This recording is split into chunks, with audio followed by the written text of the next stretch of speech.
शुरू हो जाओ। चलो। प्रबल मार मार मार, पकड़। वही जो मैंने सिखाया था, पटकी मार। उधर से पकड़, उधर से पकड़। माँ देखना, प्रबल ही मेरा नाम रोशन करेगा। अब आपका कोई शोषण ना करेगा पिताजी, हम है ना। मारा सबल ने। हाँ, यही मेरा नाम रोशन करेगा, देख लेना माँ।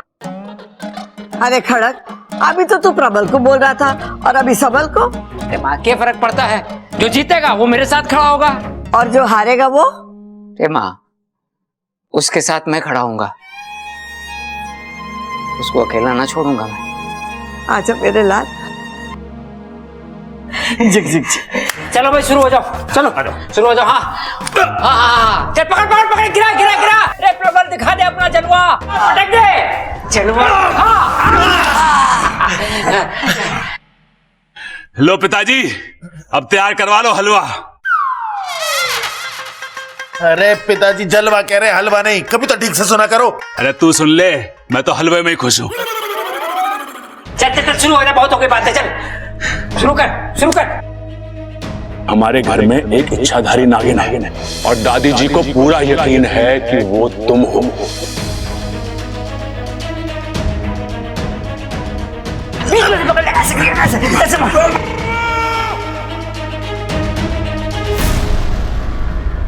और उन्होंने बबल को तुम्हारे बारे में सच पता करने के लिए बोला है। आप ऐसा क्यों कर रहे हैं बब्बल जी? आप नहीं चाहते क्या कि मैं आपके साथ रहूं? अच्छा, दादी की संतुष्टि के लिए सच को सामने लाना जरूरी है, और उसके लिए मुझे अगर तुम्हारे अगेंस्ट भी जाना पड़ेगा तो मैं करूंगा।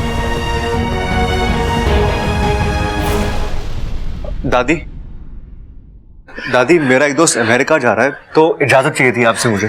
पापा भैया का दोस्त कितना प्यारा है, अमेरिका जाने के लिए आपसे इजाजत मांग रहा है दादी। नहीं भाभी, वो क्या है ना, मेरे दोस्त के पास एक नेवला है और उसने अपने नेवले को बहुत प्यार से पाला है। अब वो उसे जंगल में अकेला छोड़ना नहीं चाहता, तो उसने मुझसे रिक्वेस्ट किया है कि हम उस नेवले को अपने घर रखें। अब मैंने उसे हाँ तो बोल दिया, लेकिन अगर आप लोग चाहे तो। छोरा, जब तूने हाँ बोल दी है तो पूछने की कोई बात ही ना है। जा जाके ले आ।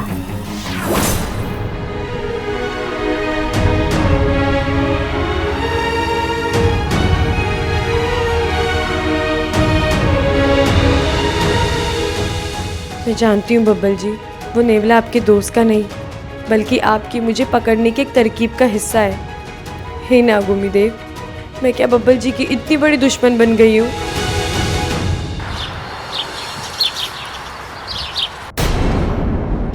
कहते हैं पति पत्नी अगर एक दूसरे को खाना खिलाए तो उन दोनों के बीच में प्यार बढ़ता है। खाइए।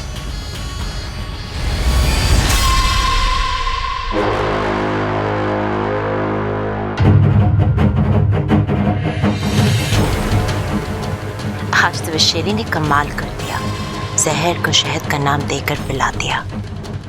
जैसे जैसे मेरे हाथ का बनाने वाला तेरे पेट में उतरेगा, तेरे खानदान का सच अपने आप तेरी जुबान पर आ जाएगा। एक दिन तो खुद मुझे अपने घर का पता बताएगा और मैं उस घर का नामो निशान मिटा दूंगी, खत्म कर दूंगी सब कुछ।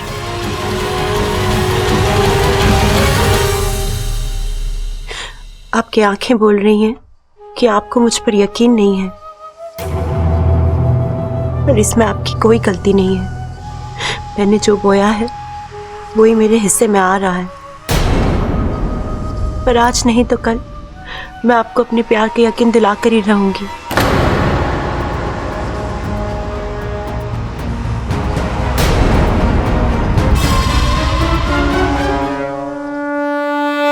इसीलिए इंसानों को दगाबाज कहा गया है। जिस बब्बल की जान इच्छा ने बचाई, आज वही उसकी जान के पीछे पड़ गया है। लेकिन वो तो अपनी दादी के आदेश का पालन कर रहा है ना। सिपली, तुम बब्बल की तरफदारी कर रही हो? भूल गई कि इच्छा तुम्हारे ही जहर का अंश है? नहीं मुखिया जी, मैं बिल्कुल नहीं भूली हूँ। लेकिन मुझे ये भी पता है कि अभियान को पूरा करना इतना आसान नहीं होता। इसीलिए तो आज से पहले नागिस्तान से कोई कभी किसी अभियान पे नहीं गया है। सिप्ली, तुम्हारी बात एकदम ठीक है। जो गलत होता है उसे ही सही किया जाता है, और जो गलत है उससे सही की अपेक्षा करना मूर्खता है। अगर वो लोग इच्छा पर नागिन होने का शक कर रहे हैं तो उसकी सच्चाई जानने के लिए वो ऐसा कोई कदम तो जरूर उठाएंगे ही ना। लेकिन गुरुजी, हम यहाँ कुंडली मार के इच्छा की मुसीबत का तमाशा देखते रहेंगे क्या? ये कोई अक्लमंदी नहीं है। मैं तो अभी भी कहती हूँ कि ये इंसान भरोसा करने वाली प्रजाति बिल्कुल नहीं है। अरे जंगल के जंगल काट के इन्होंने ये बात साबित की है, तो फिर हम क्यों इस झूठी उम्मीद में जी रहे हैं कि ये इंसान हमारे दोस्त बन सकते हैं? एक बार इच्छा नेवले के दांतों से बच चुकी है क्योंकि वो बच्चा उससे प्रभावित था, लेकिन हर बार इच्छा की किस्मत उसका साथ नहीं देगी। हे नागोमी देव, ये कैसी परिस्थिति में फंस गई है मेरी सपोली। अगर वो अपने अभियान को बचाएगी तो जान से हाथ धोना पड़ेगा, और अगर जान बचाएगी तो अभियान खत्म हो जाएगा। लेकिन सिप्ली जी, इस समय अभियान से ज्यादा इच्छा की जान की परवाह करनी चाहिए आपको। गुरुजी, आप क्या कहते हैं? मेरे विचार से हमें अभी थोड़ा सब्र से काम लेना चाहिए।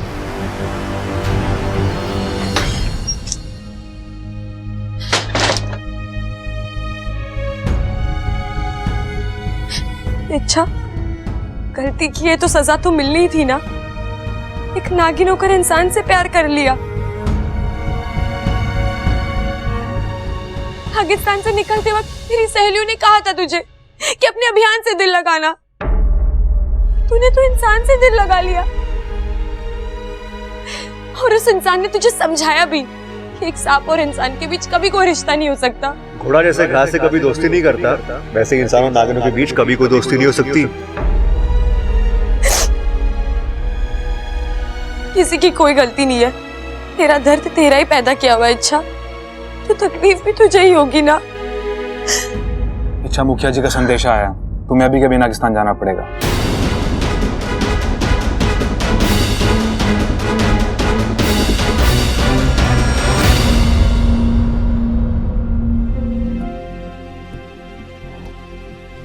बबल चाचू, बबल चाचू, चाचू आप घर में नेवला ला रहे हैं?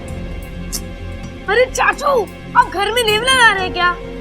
हाँ अप्पू, वो मेरे दोस्त के जाने के बाद उसका नेवला अकेला हो जाएगा, उसे एक फैमिली की जरूरत होगी। पर चाचू, हमारे घर में तो ऑलरेडी इतने सारे लोग हैं, ऊपर से इच्छा भी आ गई है। आपको इस नेवले को घर में लाने की क्या जरूरत है? आप इसे किसी पेट शेल्टर में क्यों नहीं दे देते? मेरे फ्रेंड ने भी अपनी गली की कैट वहीं पर दी है। लोग वहाँ पर जानवरों का बहुत ध्यान रखते हैं। देख अप्पू, मेरी बात को समझ, मुझे उस नेवले से कुछ काम है। चाचू, आप मेरी बात समझो। अगर आप घर में नेवला लाओगे तो लोग आपको सांप पकड़ने वाला समझेंगे। लोगों के यहाँ से कुश्ती के नहीं, सांप पकड़ने के ऑफर आएंगे। अच्छा लगेगा आपको? चाचू, ऐसा क्या काम है आपको नेवले से? अरे है काम, तुझे क्या प्रॉब्लम है? देख अप्पू, हमें इच्छा का राज जाना है, कहीं वो एक नागिन तो नहीं है। चाचू, आपको गलतफहमी हो रही है। इच्छा नागिन कैसे हो सकती है? आप भी कैसी बातों पे यकीन कर रहे हैं? वो तो एक बेचारी सी लड़की है जिसकी याददाश्त भी चली गई है। अगर वो एक लड़की है तो नेवला उसे कुछ नहीं करेगा अप्पू। और अगर वो एक नागिन हो तो चाहे उसे मार दे। क्या? चाचू, हमें तो स्कूल में भी यही सिखाते हैं कि जीवों पर दया करनी चाहिए। मुझे नहीं पता वो नागिन है या नहीं, लेकिन मुझे इतना जरूर पता है कि वो जीव जरूर है। चाचू, उसने हमारा कुछ बुरा नहीं किया। पूरा दिन घर में नाचती रहती है, हंसती रहती है। आपकी तो जान भी बचाई है उसने। हाँ, एक काम जरूर गलत करती है वो, घर में रखा सारा दूध पी जाती है। पर इसके लिए हम उसकी जान ले लें, ये तो बुरी बात है। I'm sorry चाचू, मैं बच्चा हूँ ना, मन में जो आया बोल दिया। पर आप तो बड़े हैं, जो करेंगे सोच समझ कर ही करेंगे।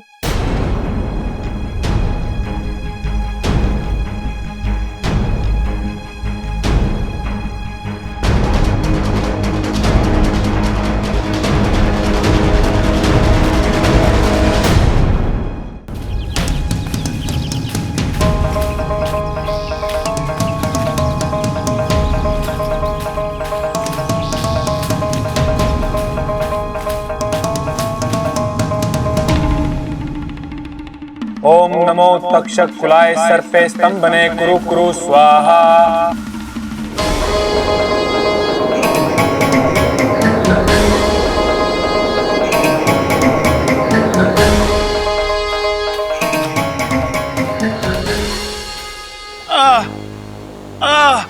सिपली वो थोड़ा तेल लगा के मालिश कर लेती तो और अच्छा होता। रहने दो आप। वैसे ही अपना वजन संभाल नहीं पाते हो। तेल लगा दूंगी तो और फिसलोगे। हाँ वो भी। फिर मेरे काबू में कैसे आओगे? बिल्कुल। माँ, पिताजी, इच्छा, अरे पिताजी रहने दीजिए, आपसे उठा नहीं जाएगा। आपको वक्त लगेगा। वैसे ठंडा तो बहुत ही कमाल दिखा रहा है। हाँ? वो तो है, पर तू इतनी दुबली क्यों हो गई है? वो मैं डाइट वाला दूध पीती हूँ ना। डाइट वाला दूध? माँ, आप नहीं समझोगी। पर तू यहाँ बिना बताए कैसे? मुखिया जी ने बुलाया, शायद कुछ बात करनी होगी। आप दोनों कैसे हो? बस नागुमी देव की कृपा है बेटा। बेटा, मुझ पे नागुमी देव की और तेरी माँ की कृपा है। शेषू जी, अरे इच्छा कैसी है? सुनो, अब बड़े दिनों बाद तुम्हारी बेटी आई है, उसके लिए हम केसर वाला दूध ले आते हैं। चलो चलो चलो, बेटा हम अभी आते हैं। हाँ। अच्छा बता, और बता तेरी इंसानी बस्ती कैसे चल रही है? All well. मतलब सब कुछ अच्छा है। ओह, अच्छा बता, कोई मिला तुझे जैसा तुझे चाहिए था? हाँ, बहुत सारे मिले। तू भी चल, तुझे भी मिल जाएगा। अरे मैं जाकर क्या करूंगी? मेरे पिता ने तो मेरा रिश्ता कर दिया है और अगले पखवाड़े मेरी बारात आने वाली है। ओहो, किसके बिल जा रही है तू? नगेलो के बिल में। चल अच्छा है, तुझे तो अपनी पसंद का यही मिल गया और मैं हूँ जो विदेश जाकर ढूंढ रही हूँ। इच्छा, चलो मुखिया जी इंतजार कर रहे हैं। हाँ, मैं आई। क्या आप भी वही सोच रहे हैं जो मैं सोच रहा हूँ? जी मुखिया जी। और वो लेखा जोखा कार्यालय से जय नागुमी देव। जय नागुमी देव। क्या हुआ मुखिया जी, आपने मुझे अचानक यहाँ क्यों बुलाया? हमें तुम्हारी फिक्र हो रही थी इच्छा। मैं बिल्कुल ठीक हूँ मुखिया जी, आप लोगों का आशीर्वाद है। हम जानते हैं कि तुम एक बहादुर सपोली हो और कभी भी हार नहीं मानती। तुम्हारे डसने की कला में जहर कम और प्यार ज्यादा है, और इसीलिए अपने अभियान में जिस तरह तुमने साहस का परिचय दिया है, वो पहाड़ के सीने में बिल बनाने वाली बात है। और तुम्हारा अभियान अभी तक इतना कामयाब रहा है कि हम इसे रोकना नहीं चाहते। लेकिन तुम्हारी कठिनाइयों को देखते हुए हम सभी ने सामूहिक सहमति से एक फैसला किया है। एनएसएस वाले स्वेच्छा से तुम्हारी मदद करना चाहते हैं। एनएसएस? नागिस्तान सर्प सेवक संघ। वो हमारी मदद कैसे करेंगे? उन्होंने एक योजना बनाई है जिससे डंक भी लग जाएगा और जहर भी नहीं फैलेगा। इस योजना के चलते किसी को हानि नहीं होगी। एनएसएस वालों का सुझाव है कि हम लोग उनके एक काबिल नाग को इंसानी बस्ती में भेजेंगे, जहां वो बब्बल को डस लेगा। चिंता मत करो, बब्बल के शरीर में जहर की मात्रा वो इतनी ही डालेगा कि बब्बल कुछ दिनों के लिए बेहोश हो जाएगा, ताकि वो नेवला ना ला सके और तुम अपने अभियान में बगैर किसी परेशानी के सफल हो जाओ। गुरुजी, आप एनएसएस वालों को समझाइए कि ये योजना गलत है। बब्बल जी को बेहोश कर भी देंगे तो क्या कोई और नेवला नहीं ला सकता? मुखिया जी, बीमारी का इलाज किसी को और बीमार करके नहीं किया जाता, और प्यार के रास्ते में जहर का इस्तेमाल करना ये तो गलत बात है ना। और आप लोग तो जानते हैं नागों की वीरता के किस्से नागिस्तान के किसी भी बिल में सुनने को मिलेंगे, लेकिन जिस विश्वास की बीज को मैं इंसानों के दिलों में बोने गई हूँ, उसकी जड़ को मैं जहर से नहीं सींच सकती, कभी नहीं। मुखिया जी, मुझे अपनी फुंकार पर पूरा यकीन है और आप भी भरोसा रखिए, सब कुछ ठीक ही होगा जैसे अब तक होता आया है। ठीक है इच्छा, जाओ, अभियान तुम्हारा है और मुझे ये बात कहने में कोई संकोच नहीं कि तुम्हें इसे बेहतर जानती हो। अब तुम जा सकती हो। चल वाकू। इच्छा, मैं भी थोड़ी देर अपनी माँ से। हाँ हाँ जा, अपने माँ पिता से मिलकर आ। अभी के लिए मैं अकेली चली जाती हूँ, लेकिन जल्दी आना। हाँ, एकदम फटाफट आया। मुखिया जी और गुरुजी, मुझे आज्ञा दीजिए। जय नागोमी देव। जय नागोमी देव।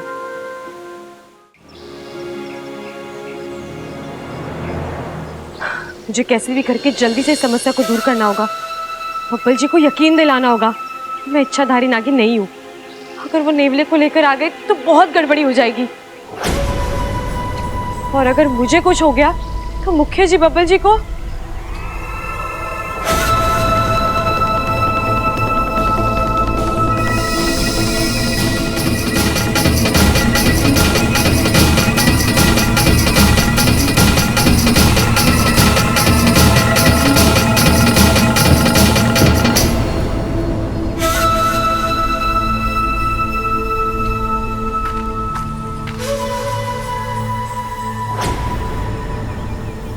बहुत समय से इंतजार किया है इच्छा मैंने इस दिन का।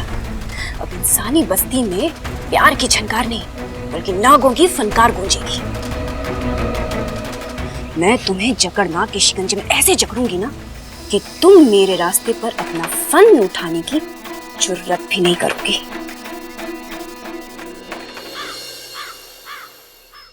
वाह दादी, दिवाली आने में थोड़ा वक्त है तो मैं ये पटाखे अभी फोड़ सकता हूँ। हाँ जा फोड़ ले।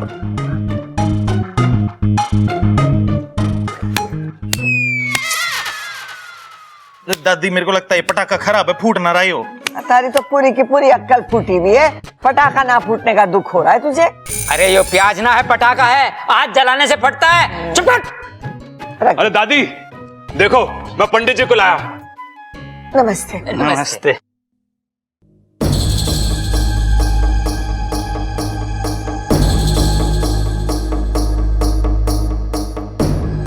गड़बड़, इस घर में कुछ तो गड़बड़। पंडित जी, आपको कैसे पता चला?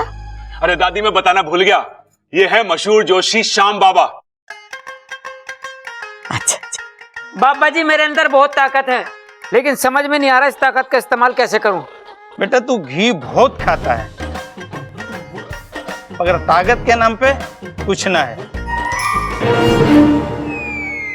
और कमीज के बटन लगा के रखा कर, उससे क्या होगा?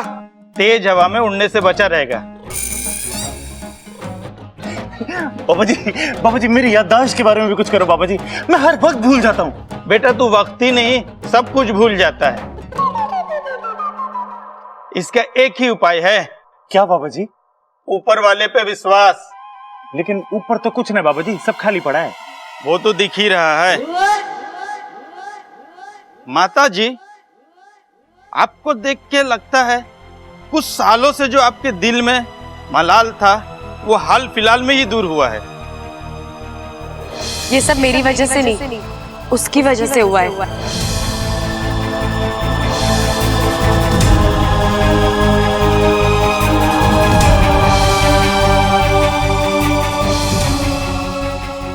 जय नाग देवता। और आपने जो किया बिल्कुल सही किया।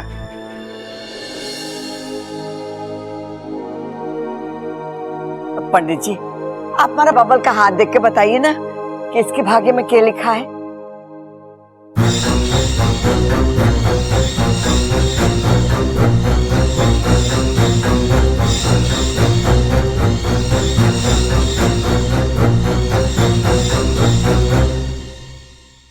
क्या हुआ पंडित जी?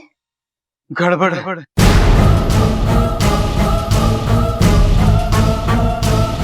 काफी गड़बड़ है। बताइए ना क्या गड़बड़ है? तुम्हारे ऊपर किसी शैतानी रूह का साया है।